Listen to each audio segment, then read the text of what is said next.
Welcome. I am Neil Thompson, and it is a great pleasure again to welcome Mr. Sen this week and all of you to tonight's teleseminar. And the topic for tonight is Raise Your Belief Level to Master Your Destiny and Take Control of Your Life. And because of the number of people on tonight's call, if you have any questions, please write them down and email it to us. And Mr. Sen will try and answer as many of the questions in the next teleseminar. And Mr. Sen, he has been showing people how to dream and live their dreams for the past 30 years. And it all started from his intention to make this a happier and a better world to live in. And that has led him on his journey to teach. And he teaches everywhere he goes, whether at a reception hall in Hong Kong, a remote First Nations village, or even a public seminar in Vancouver. And one of the great things I have found myself, personally, about arranging the seminars here in Vancouver is I get an opportunity to talk to people and see how their lives have changed since they've been attending Mr. Sen's seminars. And, normally when you call people up on the telephone, it's not a really fun task. But I have found that when I call people up who have attended the seminars, they're so upbeat and excited. And they're happy to hear from me, and they share their experiences. And I was talking to one lady today, and she's in a direct marketing business. And she was telling me her business has never been so good, even with the economic downturn. And that what she does after doing the Sen system, it removes all my negative thinking right away. And I'm able to move on and control what is going to happen to me next. And she was also telling me that she had one of the people that she works with. She was one of the new people, and she was struggling in the organization. And after she went to one of Mr. Sen's seminars, she had a complete shift, and she raised her belief level, and now her business, she's taken off in the business as well. So these are just some of the few of the stories I get when I call people up and find out how they're doing. So I just wanted to let Mr. Sen know a few of the successes he's having with these seminars. And so welcome, Mr. Sen. It is a pleasure to have you on tonight's call. Thank you, Neil. And I'm glad to hear that you've been getting positive feedback. Oh, yes. That's just the tip of the iceberg. I see. Well, today what we're going to do is take control of our life. We think we have control of our life because we've got used to doing what we do. And on this call, as you've got the letter, is we have to master our life. And the subject that we are going to discuss today is raise your belief level to master your destiny and take control of your life. Now, that is the question. These words, destiny, master, all these are big words, has really no poignant effect in us, no chemical effect in us. But if I tell you today, our destiny is not some fatalistic world we live in. Our destiny is determined. Destiny means our destination of life is determined by our expectation level. What do we expect from life? What do we expect? What do we long for? Or do we expect anything at all? Or do we have longings? Have we given up to expect and just accept as things come and maintain status quo? We just want to make today as good as yesterday and get it over with. Have we abdicated our responsibility of living a happy life? or we want to be as much happy as we were yesterday? Do we want to make our tomorrow better? Do we know where we will be tomorrow? Do you know where we will be a month from tomorrow? Expectation is the most potent and powerful of all our actions, all our faculties, all our strengths and capabilities, all our strengths and capabilities revolve around our expectations, our longings. Just for a moment, let us for a moment take a look at our life. Just look at where we are right now. Think of it. You're in your personal chair. You're sitting somewhere alone. There's nobody watching you. Ask yourself, do I really expect anything out of life? Or have I got into the habit of living out my life without knowing that I don't have expectations? And even if I have expectations, what are they? Are they of survival? That means paying the rent, mortgage, living, saving a little bit of money, and there's nothing else? That's called survival. How do you look at our life? Well, we just have to look at our expectations and longings. Today, I'll show you that our expectations make our life. I'm just waking you up to the fact you knew about it. It's not something that I'm showing you anew. Let me tell you a story. It's an old story. In a land somewhere out there, in another galaxy, this is how birth took place. A man was dropped from the infinite sky, or a woman was dropped from the infinite sky, and during the night, and all night they traveled, falling down from the top of the space. And in daytime, when the sun rises, they'll have to die. They'll have to leave that plane. That's a special place they lived in. So a person was dropped from the sky, and he was falling in empty space. He was trying to grab onto things. He had his hand stretched out, looking in the dark because he couldn't see anything. It was night, pitch black. And he was trying to grab onto anything and he finally grabbed onto a branch of a tree on the way. And with his right hand, he somehow managed to grab onto it and didn't want to let go. Why? Because he did not know what will be underneath his feet. When he let go of the branch, in the dark he couldn't see. And he wanted to let go because his arm was aching. Imagine yourself hanging from a tree with one arm, and his armpits were absolutely tearing apart from his body, but he still clung on, and he hung on, and he hung on, because he did not know whether there were thorns and scorpions and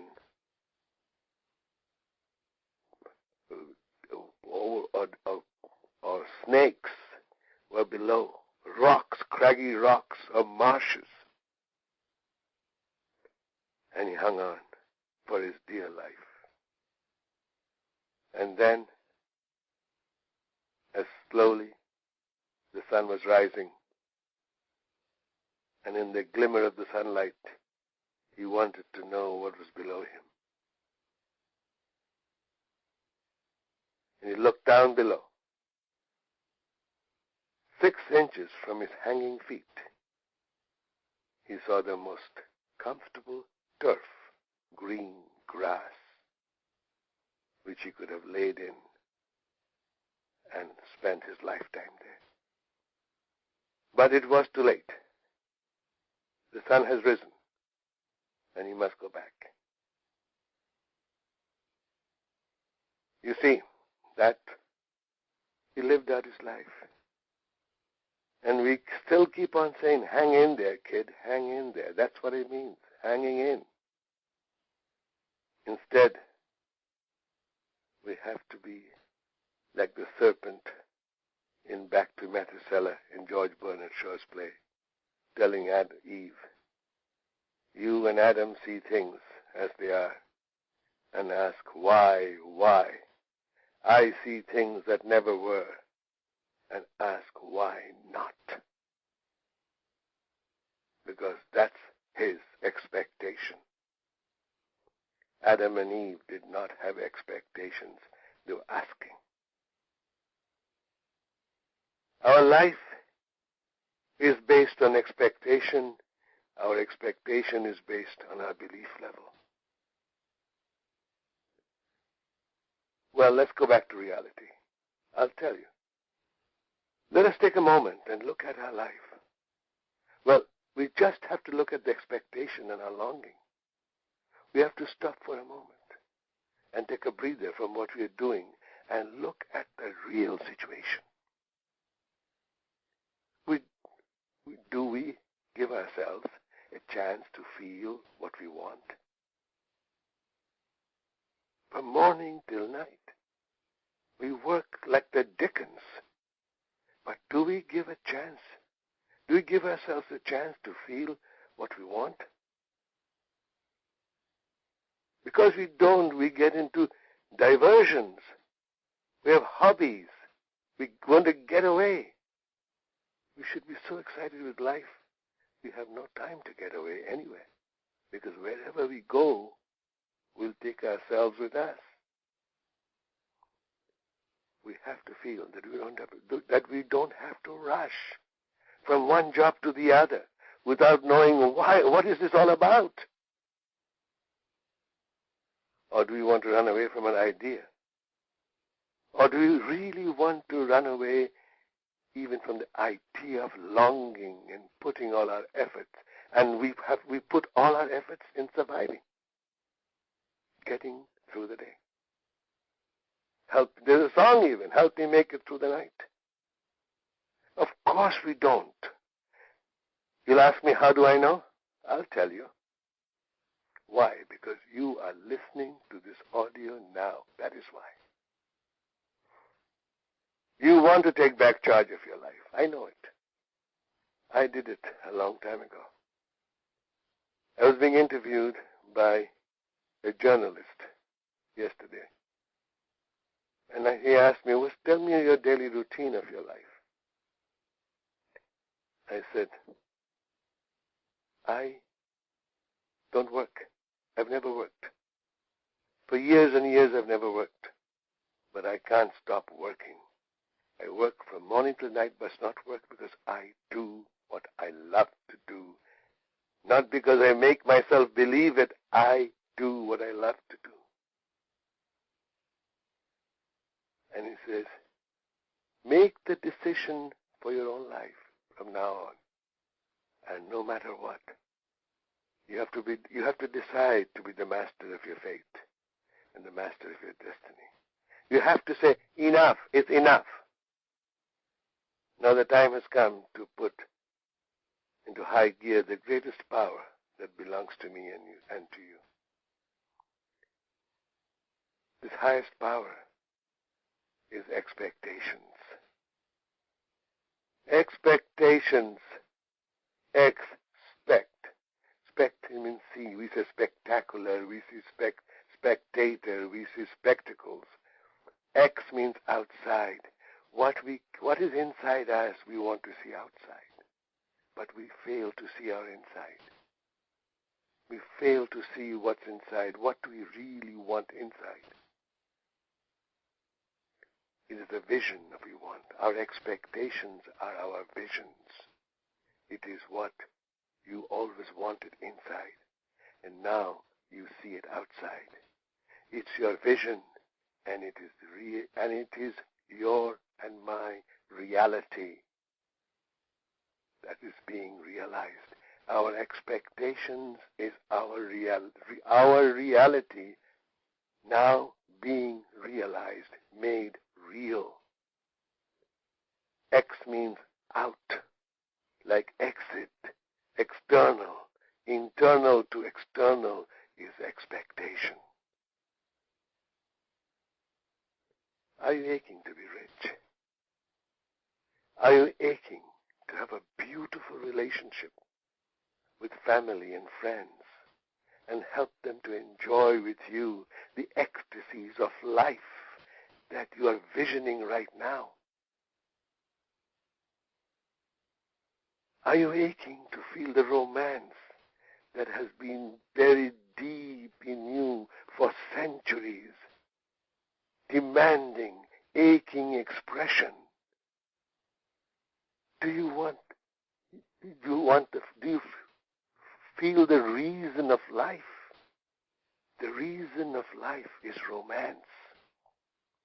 Romance is the goal of all wealth. Romance is the reason for riches. Riches by itself means nothing. Romance of life. Romance is the goal of all wealth.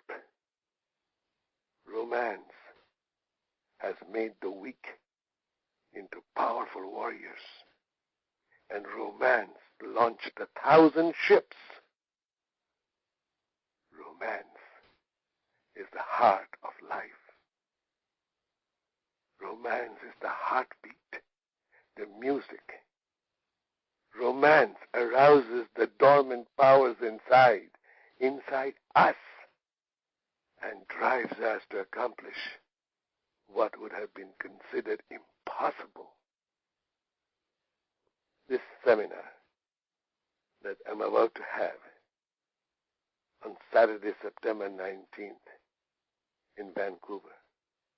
This teleseminar too is the discourse is all about putting our powers, our latent universal powers inside us to expect on fire, to create a blaze in the heart and light up our world and burn up to cinders all the dross that was burying us alive and making our expectations into only a puny little thing called survival, paying the rent, the mortgage, making it through the day, taking a vacation once a year, and while in the vacation thinking of work. You can all do that with joy and romance. Nothing wrong with it.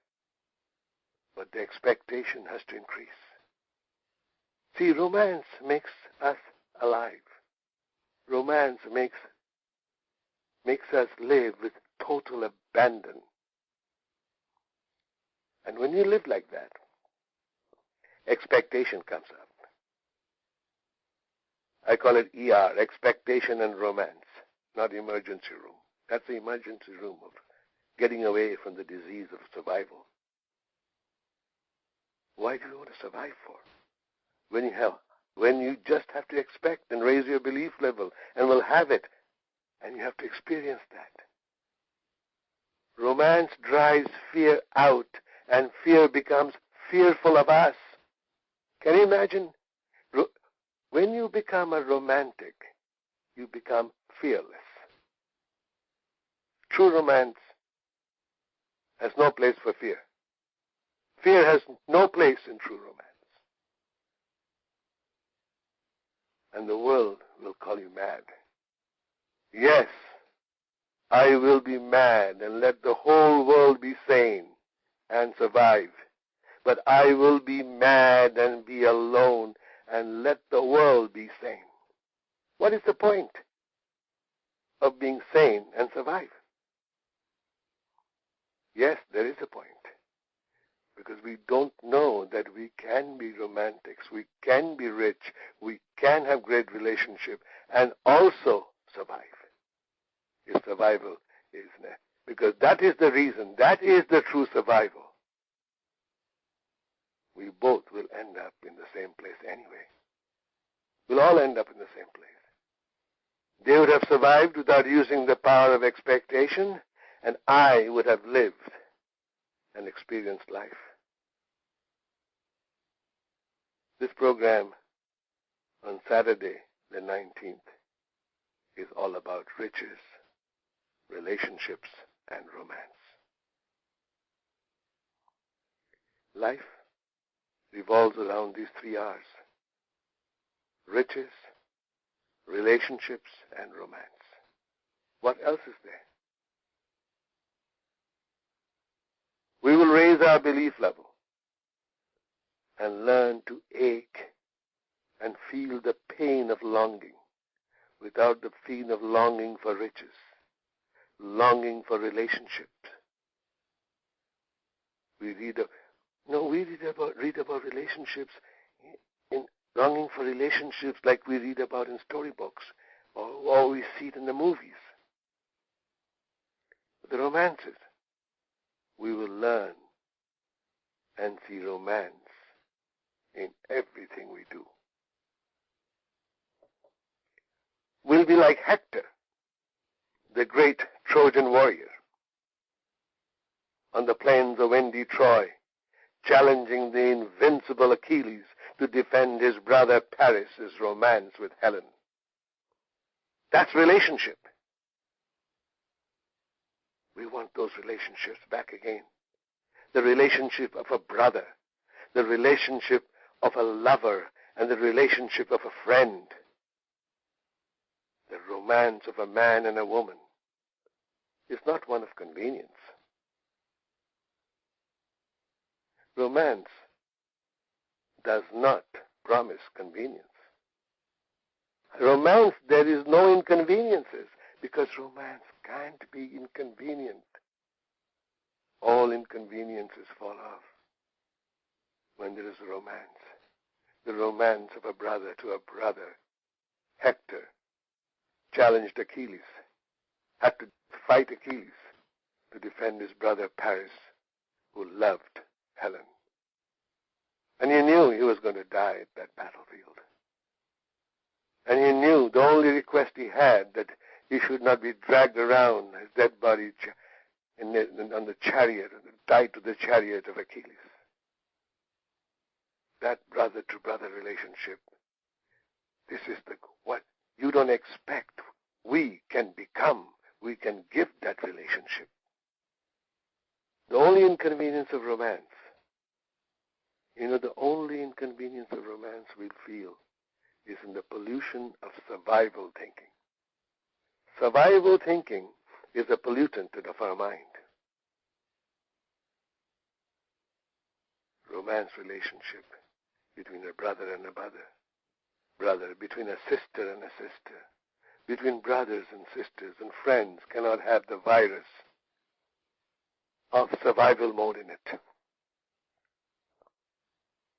Romance is the heartbeat of the universe in us, and we have put it on hold. The heart has become numb, busy surviving. The reason we live in a survival mode is only because of our belief level. If we know our powers, our invincible strength, endowed by creation, the proof of which is in science and philosophy, we don't have to live our life in survival mode. We will become rich. We will have the most beautiful relationships. We will have perpetual intoxication of our romance. No, you and I know that knowing this is not enough. Knowledge is rote memory. You bring it back. You can't apply it. That's why reading all those books, it frustrates us. It's knowing that you have $1 million. It's like when you have this knowledge how to be successful, how to do this, is knowing that you have $1 million in your bank account and you don't have the access number. You lost the code. And you need the code and you don't have and you don't know how to get it. This seminar that is coming up will give you the code. The code is the master key for success. The San Yantra for visioning, and the 4 proclamation as the pin number. All the books in the world will tell you what your capacity is. They'll tell you all the laws of attraction. They'll tell you that you can think and grow rich. But remember, you don't have to learn that. You are using law of attraction now. You're thinking and growing rich now. You can use the law of attraction to attract poverty as much as you can attract riches. You can think and grow rich, and also you can think and grow poor. What do you think? Whatever you've got, you've taught it for yourself. That book doesn't say anything. It's a powerful book, one of the best books that ever written. But how do you think?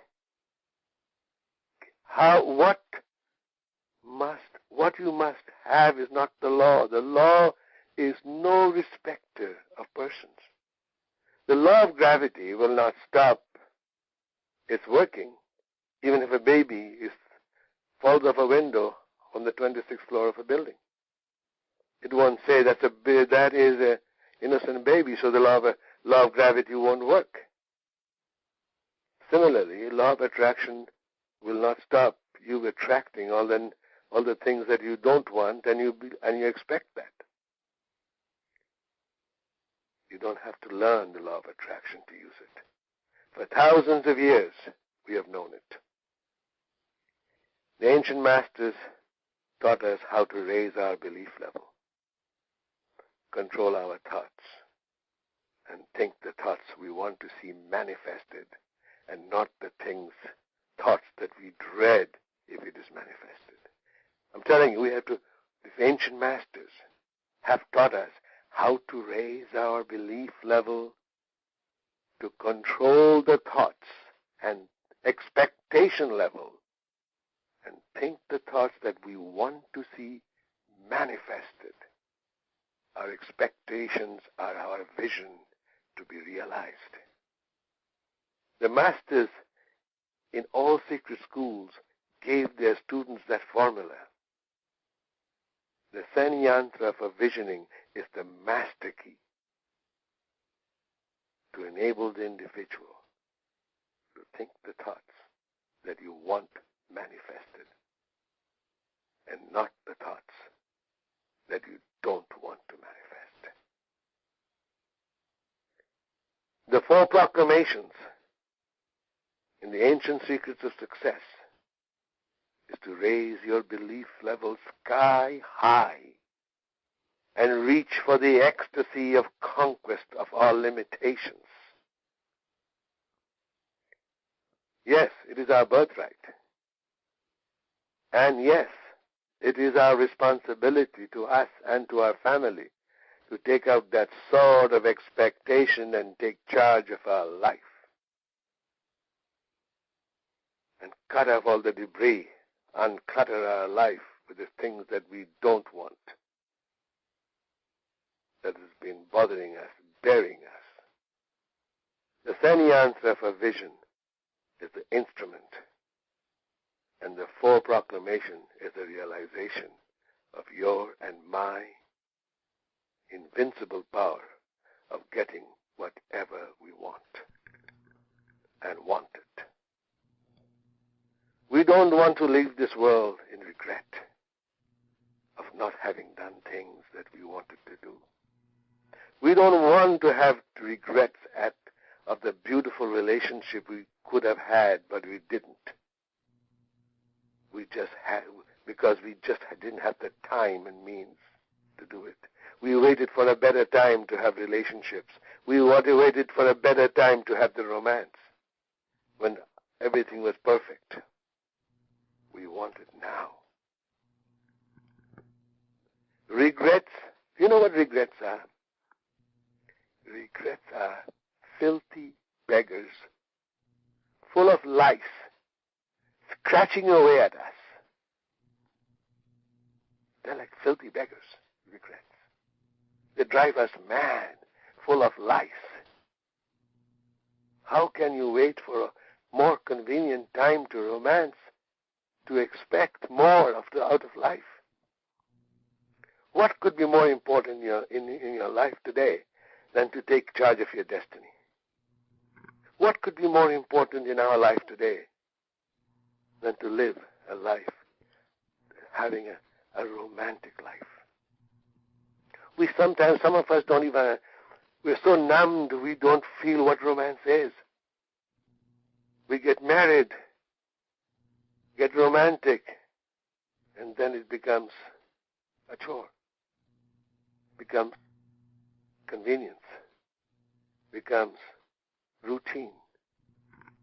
What could be more important in our life this time, more important in this life coming Saturday the 19th than driving fear and anxiety out of our life? That's what we're going to try to do.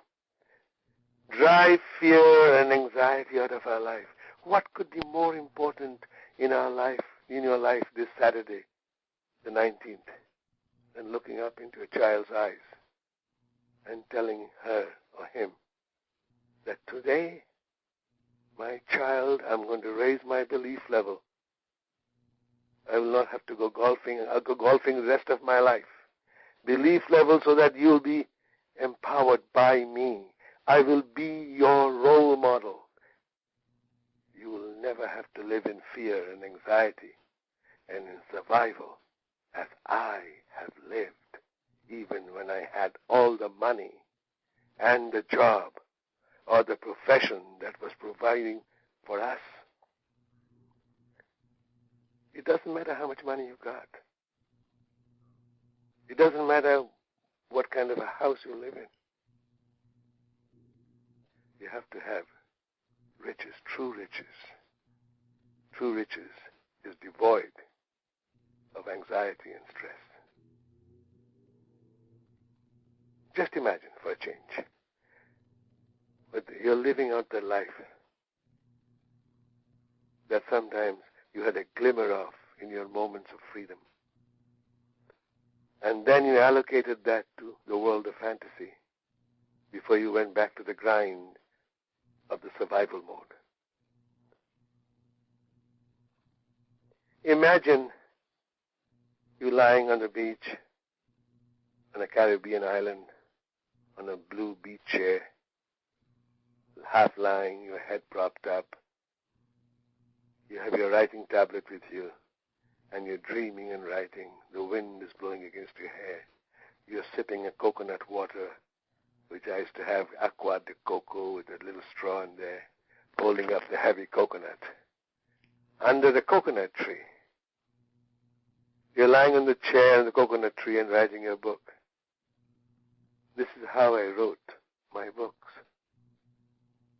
I still do. I imagined it. You know, I was a barefoot boy from Calcutta. I always say that. When I was a little kid, I imagined that one day I will travel the world and teach the world what I'm learning now. Because I was learning to be strong in tough times. I was learning to survive. Because after I survive, I'll teach others. Just imagine, you're standing on a stage today. Just imagine. Go. Let's experience and give yourself the luxury of imagining. You're standing on a stage in a large ballroom, dimly lit. Your light is focused on you, and filled with the men and women, and you speak to them. And every word you utter changes their lives. Chemical changes is taking place in their body as you speak. This barefoot boy from Calcutta does that now.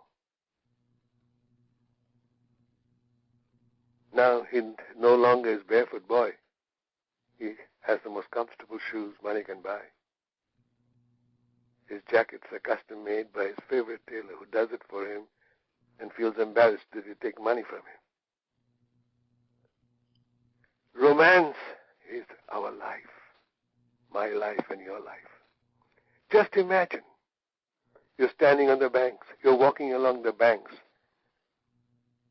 of River Yamuna, on the banks of which is the Taj Mahal, and the banks of which the most beautiful Radha danced with her ankle bells on to the flute of Krishna. And you're walking down that bank on a full moonlit night with palm of your hand clutched in her palm, and the tingling sensation of that touch is completely making you feel intoxicated. You're feeling her being in your being, silently looking at the magnificence of the romance of the Taj Mahal, in the reflection of the Taj Mahal, on the waters of the Yamuna. Then you're softly whispering in her ears, I too, like the Emperor Shah Jahan, will immortalize my love for you with my poetry and my book. The Taj Mahal will fade away, but my poetry will be there for you for eternity. You are my eternity. Don't give up. Raise your expectation level with that imagination. I did it, and anybody can do it. Remember the great Western thinker, Franz Kafka, one of the greatest thinkers of modern times, one of the most influential writers in the Western world, says, you do not have to leave your room. Remain sitting at your table and listen. Do not even listen. Simply wait. Do not even wait. Be quiet, still, and solitary. The world will freely offer itself to you to be unmasked.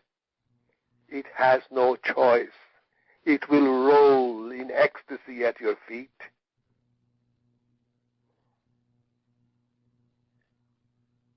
Come to the seminar on Saturday, 19th. Everything else can wait. They'll still be there when you go back. If you don't come this Saturday because you have something else to do, you'll probably never remember in a few weeks' time what you did this Saturday. But if you do come, you'll never be the same again. Have a date with yourself this Saturday. Don't wait. I'll see you in Vancouver on Saturday the 19th, and we'll have fun. Thank you very much, Mr. Sen. That was a very, very passionate talk. I really got enmeshed in the visioning there. And I love what you said. All our strength and capabilities revolve around our expectations. And we have to light up our expectations and create a blaze in our heart. That was beautiful. And so I can hardly wait for Saturday seminar. So can I. Believe me, Yeah. I can't wait to get I'll arrive before the plane does. Boy, I tell you, it will be beautiful. If you haven't registered yet for the one-day seminar in Vancouver, you can get more information by clicking on the link in the email you received. And if you have any questions about tonight's talk, you can email it to us, and Mr. Sen will try and answer as many on the next teleseminar. And that was just a beautiful talk, Mr. Sen. Have a wonderful evening, and I really look forward to seeing you, Mr. Sen, in Vancouver on Saturday. Yes. It'll be fantastic. Let's have lunch together on Friday. Yes, absolutely. It's a date. Thank you. Good night.